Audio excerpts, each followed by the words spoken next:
Cinema தகவலில் முதலாவது cinema தகவல் என்ன பார்க்க போகிறோம் அப்படின்னு சொன்னால், கடந்த மே 15ஆம் தேதி வெளிவந்த கருப்பு திரைப்படம் மக்கள் மத்தியில் அமோக வரவேற்பை பெற்று மாபெரும் வெற்றி பெற்றிருக்கிறது. சிங்கம் 2 திரைப்படத்துக்கு பிறகு 13 ஆண்டுகளாக சூர்யா ரசிகர்கள் எதற்காக காத்திருந்தாங்களோ அது தற்போது கருப்பு திரைப்படத்தில் நிறைவு பெற்றிருக்கிறது. சூர்யாவினுடைய திரை வாழ்க்கையில் முதல் முறையாக 200 கோடிக்கு மேல் வசூல் செய்த படமாகவும் தமிழ்நாட்டில் 100 கோடிக்கு மேல் வசூலித்த படமாகவும் சாதனை படைத்திருக்கிறது. இதனை ரசிகர்கள் கொண்டாடி வராங்க. இந்த நிலையில் 12 நாட்களை பாக்ஸ் ஆஃபீஸில் கடந்திருக்கிற கருப்பு திரைப்படம் இதுவரை செய்திருக்கிற வசூல் குறித்து தகவல் வெளியாகியிருக்கிறது. அதன்படி 12 நாட்களில் உலகளவில் படம் 275 கோடிக்கு மேல் வசூல் செய்திருக்கிறது. விரைவில் 300 கோடி மைல்கல்லை தொடுமா என்பதை பொறுத்திருந்து பார்ப்போம். இரண்டாவது சினிமா தகவல் என்ன அப்படின்னு சொன்னா, தமிழில் வெளிவந்த மிடில் கிளாஸ் மாதவன், சமுத்திரம், விருமாண்டி, மகாராஜா, தக் லைஃப் போன்ற படங்களில் நடித்து ரசிகர்கள் மத்தியில் வரவேற்பை பெற்றவர்தான் நடிகை அபிராமி. இவர் நடிப்பில் அடுத்ததாக பிளாஸ் திரைப்படம் மே 28ஆம் தேதி வெளியாகிறது. இப்படத்தில் உடல் எடையை குறைத்து ஸ்லிம்மாக மாறி நடிச்சிருக்கிறாங்க நடிகை அபிராமி.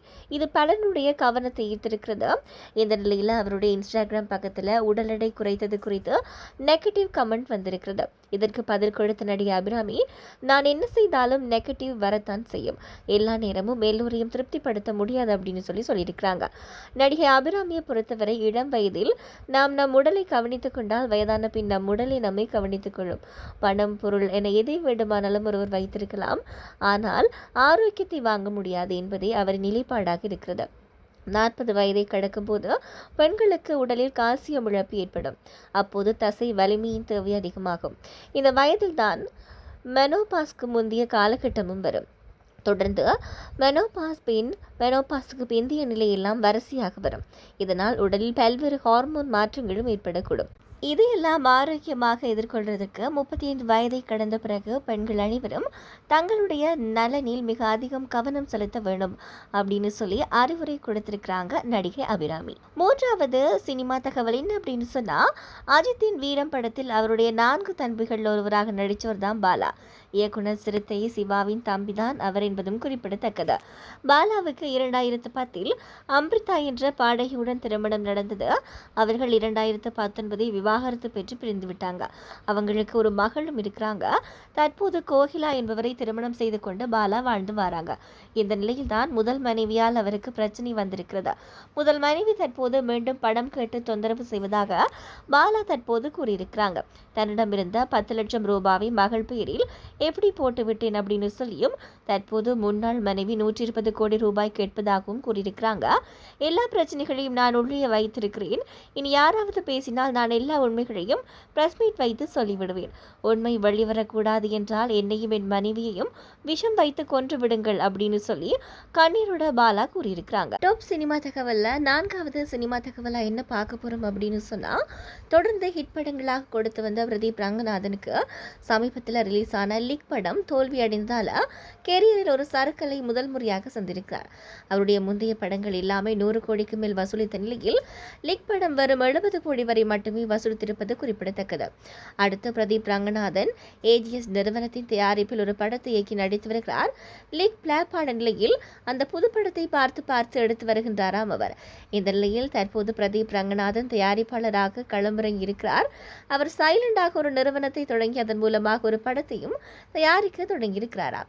அந்த படத்தில் மமிதா பைஜு தான் ஹீரோயினாக நடிக்கிறார். அவர் டூட் படத்தில் பிரதீப் ரங்கநாதனுடன் நடித்தவர் அப்படின்றதும் குறிப்பிடத்தக்கது. கடைசியா நாங்க பார்க்க இருக்கிற சினிமா தகவல் என்ன அப்படின்னு சொன்னா, நடிகர் விஜய் அரசியலில் நுழைந்த முதல் தேர்தலிலேயே பிரம்மாண்ட வெற்றியை பெற்று முதலமைச்சராக பதவியேற்றும் இருக்கிறார். அதை அரசியல் சுனாமி அப்படின்னு சொல்லி கூறியிருக்கிறாங்க நடிகர் சமுத்திரக்கனி. கொடுத்தவர்களிடம் மக்கள் பணம் வாங்கி கொண்டு பிடித்தவர்களுக்கு வாக்களித்திருக்கிறாங்க. சமீபத்தில் ஒரு நிகழ்ச்சியில் பேசிய சமுத்திரக்கனி, விஜயிடம் அனுபவம் இல்லை என சொல்றாங்க. அனுபவம் இல்லாதவங்க தான் பார்த்து அனைத்தையும் செய்வாங்க. அதே நேரத்தில் மு.க. ஸ்டாலின், சீமா போன்றவர்களின் தோல்வி வருத்தம் அளித்தது. திருமாவளவன், அண்ணாமலை போன்றவர்களும் சட்டமன்றம் சென்றிருக்க வேண்டும். விஜய் புதிய முதலமைச்சராக பதவியேற்கும் விழாவில் 3 பேர் மட்டும் மிஸ்ஸிங். அது எனக்கு வருத்தமாக இருந்தது.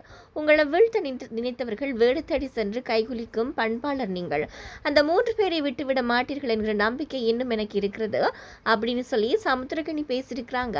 விஜயின் மனைவி சங்கீதா, மகன் சஞ்சய், மகள் திவ்யா, சஷா ஆகிய 3 பேரை தான் மறைமுகமாக சமுத்திரக்கனி சொல்லியிருக்கிறாங்க. நடிகர் பிரபாஸ் பாகுபலி படத்துக்கு பிறகு தேசிய அளவில் பேசப்படும் ஹீரோவாக மாறிட்டாங்க. அதற்கு பிறகு அவர் நடிக்கும் படங்களும் அதிக பட்ஜெட்டில் பேன் இந்தியா ஆடியன்ஸை குறிவைத்து மட்டுமே எடுக்கப்படுகின்றன. இருப்பினும் இந்த வருடம் பிரபாஸ் நடிப்பில் வந்த ராஜா சா படம் பெரிய வரவேற்பை பெறவில்லை. அடுத்து கல்கி, 2898 AD பார்ட் 2, ஸ்பிரிட் போன்ற படங்கள் அவர் நடித்து வரார். பிரபாஸ் தற்போது ஹைதராபாத்தில் 2 ஏக்கரில் வீடு கட்டி வருகிறார். இதன் கட்டுமான மதிப்பு மட்டும் 160 கோடி ரூபாய் அப்படின்னு சொல்லி குறிப்பிடத்தக்கது. அதில் நீச்சல் குளம், தியேட்டர், ஜிம் அப்படின்னு சொல்லி சொகுசு அம்சங்களுடன் பிரபாஸ் கட்டி வராராம். அதன் புகைப்படம் தற்போது இணையத்தில் வைரலாகி வருகிறது.